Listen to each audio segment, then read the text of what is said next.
morning to all of our listeners. Today's guest is Kieran Guilbert, who is Slavery and Trafficking Editor at the Thomson Reuters Foundation. Thank you for joining us today, Kieran. Please could you kindly introduce yourself and tell us where you're isolating and a little bit about the Thomson Reuters Foundation. Sure. Well, it's great to join this morning. Thanks, Eugenie and Jules, for having me. Really appreciate it. So yeah, my name is Kieran Guilbert. I'm isolating in Dalston, where I've been living with my partner the past 5 weeks. So her flat's much nicer than mine, so I can't complain. So yeah, as you said, I'm the Slavery and Trafficking Editor for the Thomson Reuters Foundation. So the Thomson Reuters Foundation is the philanthropic arm of Thomson Reuters, which is the world's biggest news and information provider. So what we do is we work in 3 main ways. We work to advance media freedom, to foster more inclusive economies, and to promote human rights. So we do this through many different programs, through our news team, through our media development training team, through our trust law team, which offers free legal assistance. And what we do is we try to combine all these quite unique services to drive change. And in terms of our team of journalists, we're about 60 journalists worldwide. We cover many different topics. We cover climate change, women's rights, LGBT plus rights, access to property and land, all under the broad remit of basically trying to cover the lives of people who struggle to live freely or fairly. And we try to give a voice to the voiceless and make sure that communities and people who so often go unheard in mainstream media are covered through our news. So I lead the world's biggest news team covering modern slavery and human trafficking. I've got 9 journalists in countries including Bangladesh, India, Cambodia, Ethiopia, and Brazil. And really what we try to pride ourselves on is fair, accurate, and impartial journalism, but coverage that's also nuanced, that kind of ethical and humane, so that we make sure we cover this issue in a way that's really sensitive to the survivors of slavery who speak to us, and isn't kind of salacious or simplistic. And we don't just cover the kind of the exploitation. We try to get to the heart of the issue and cover the root causes, the drivers of exploitation and slavery, as well as the solutions, to try and give a bit of hope in a topic which is so often kind of depressing and difficult to digest. So do you find yourself in a lot of these countries when you're doing the reporting, or are you working directly with the people that you've got in country? It's a good question. A bit of both, really. I tend to be more kind of based now in London, editing and commissioning with my team around the world, but I do some travel as well. So I went to the Philippines a couple of years ago to cover the really harrowing issue of cyber sex trafficking, this growing trend where young girls are exploited over webcam, mainly for kind of Western buyers in countries like the US, UK, Germany, who pay for to watch these girls be abused over live streams. So that's a really awful and growing form of exploitation in countries across Southeast Asia as internet access improves and as poor families who kind of no other options sometimes put their own daughters or relatives in front of these webcams to exploit them. So that's a really kind of awful example of trafficking that's on the rise. It's a difficult one for law enforcement to tackle because so often the software or even some of the social media channels used to broad live stream this exploitation is encrypted, so it's difficult for police to tackle this. So that's kind of one of more harrowing stories I've done in recent years. And do you work with law enforcement? I mean, do Thomson Reuters, do they give information to the police and that kind of thing? It's a good question. We tend not to, because as a team of journalists, we have to have like our editorial independence. So while some of our other programs will work closely in hand with NGOs and police and even banks, we actually run this initiative called the Banks Alliance, where we convene different banks to share data on how they spot suspicious transactions and red flags to try and tackle traffickers. But we as journalists have a bit of separation, a bit of church and state divide, a bit of a firewall. Can you talk a bit about what's happening right now? Obviously we're working from home and we're talking to you from our homes. Could you talk a bit about sort of the pandemic and what COVID has done to modern slavery for your job, but also, Jules and I were reading about sort of the different people who you've managed to spotlight on the Thomson Reuters Foundation, which is great. We're learning about garment workers in Bangladesh and spotlights on amazing people who have come out of such adversity and now might be finding it even more hard because of this pandemic. Well, I think for us, it's been interesting. It has been tricky because so many of our long-term reporting and our investigative stories have to be put on hold because of the lockdowns, because of the travel restrictions. But I'm really proud of my team because we very quickly adapted, pivoted, and produced some really important stories, kind of highlighting how coronavirus simultaneously puts more people at risk of labor exploitation and modern slavery, and can actually fuel further abuses for those who are already victimized or enslaved when the virus first came onto the scene. So we've had like a good variety of stories across Southeast Asia and South Asia. We've reported on basically how in the garment industry, of course, the lockdowns has led many major brands to cancel orders or suspend orders. And this has had a massive knock-on effect in Bangladesh, where there's about 4 million people in the garment industry, mainly women, who survive hand to mouth on month-to-month paychecks. There's been about 1 million people estimated to have been kind of furloughed without pay, sent home without pay, or fired, and basically trying to get their voices heard and explain what's going to happen to them when they're not getting any money from their employer. And of course, government aid, while promised, is widely seen as insufficient or slow to materialize. We've also reported on how in countries like Vietnam, where there's these fantastic NGOs who launch rescue operations to rescue women who are actually bride trafficked to China, where they're forced to marry men in China against their will, how these operations have been suspended. So you've had cases of Vietnamese and even Cambodian women who've managed to escape their captors, the men who forced them to wed in China, but are now stranded in hiding in China because these kind of cross-border rescue operations have been suspended. So at the moment, I think we've been quite reactive, basically shining a light on the immediate impact of COVID on anti-trafficking efforts and on survivors and victims of slavery. And now it's kind of digging deeper under the surface, trying to expose the more systematic, deep-rooted issues that were already there before COVID, long-standing issues, the plight of migrant workers, of sex workers who are often vulnerable to exploitation, and analysing really now what COVID means for them going forward. Kieran, what do you think the climate is going to look like post-COVID? Do you think we're going to see long-lasting change from the kind of 6 to 8 or even longer than that weeks of isolation and damage to the economy?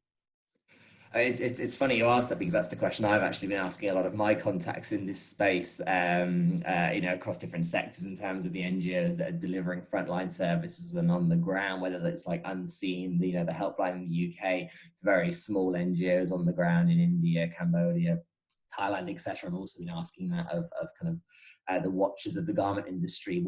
So I think there's two trains of thought. There is some optimism, some hope that because of the spotlight shone on the lives of garment workers, of people who have been trafficked, exploited, because of that spotlight that's now on the actions of major companies with how they treat workers in the supply chain, because we're putting a spotlight on victims of trafficking who would otherwise go unheard. There is some optimism that there'll have to be a drive for more ethical, equitable supply chains in the future.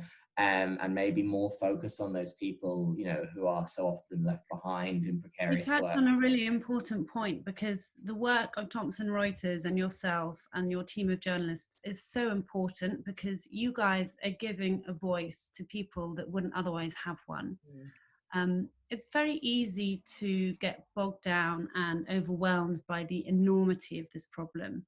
So we always like to ask guests on our webinar about a story of hope or a really positive moment, either in the last few weeks or in the last few years. But it'd be great if you could share with our listeners a really positive story of hope. Sure. Well, there's one thing I just wanted to highlight generally is that we've done this Life Under Lockdown series, and because of the coronavirus has disrupted the way we work, we tried to see this as an opportunity to actually innovate and experiment with new styles and new formats to reach our audience in different ways.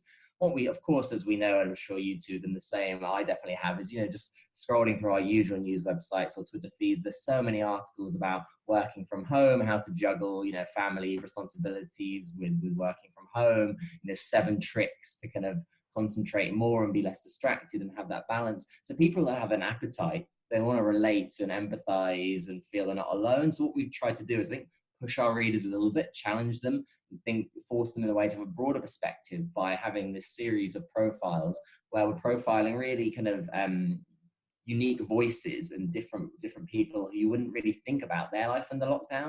So we've profiled a waste picker in South Africa, a transgender sex worker in Uganda, an anti-slavery lawyer in Vietnam. So these stories, they're quite unusual, they're quite quirky, but I think within the difficulties, the challenges, the suffering that was already there, there's actually some really poignant messages hope from people who you might expect to be hopeless because they were already struggling before coronavirus, unlike most of us who will be listening to this video. So I think in those kind of stories, it's really inspiring to see those notes of hope and optimism from people who have been so maligned, isolated, exploited.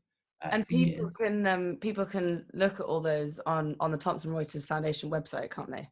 They can, yeah, and that's news.trust.org if they want to have a look at our coverage. And then I also wanted to talk quickly about, I also read a piece you did about what's happening in the UK, and UK focus sort of, you said there are 136,000 slaves in the UK or people enslaved. And I just wondered, obviously we've all been in lockdown. It's been very hard for people to get their medical care and things like that. So I wondered if you could speak about your research that you've done, and if you're thinking about the UK and sort of what that means for people in slavery here, and how people can maybe get involved and help in their own communities. Sure. Well, I think having spoken to the leading, activists and academics on modern slavery, there was some concerns there could be a bit of a double blow or a double trap for victims of slavery in the UK, because what you're potentially going to have is you're going to have those people who are working in farms, in factories, fisheries, who may have symptoms of coronavirus, but A, they can't really afford to not work, and B, even if they do have symptoms, they're unlikely to seek medical help, because if they have the legal right to be in this country, they're going to be afraid that if they make themselves known to the authorities, they could be detained or deported. And I think on the flip side, then you're going to have so many victims of trafficking and slavery have to pay recruitment fees or take out loans to secure their job.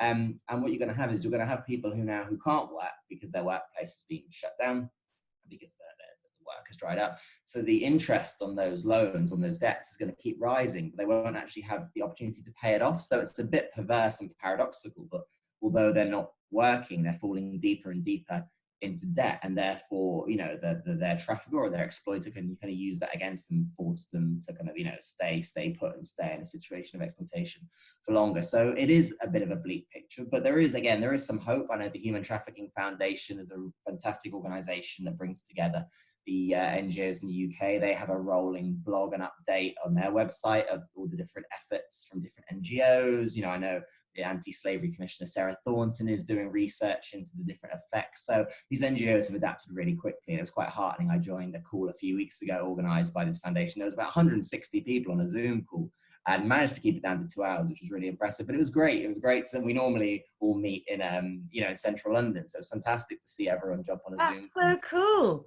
It was really heartening. Phil said that his Jules, didn't he? He said his biggest moment of hope was that all these NGOs are coming together and working and sharing data, and just that's what we want to do, isn't it, Jules? That's why we collaboration, exactly. Yeah, is key. Kieran, being on the front line, what would be your one piece of advice to our listeners as to the part they can play in combating human trafficking?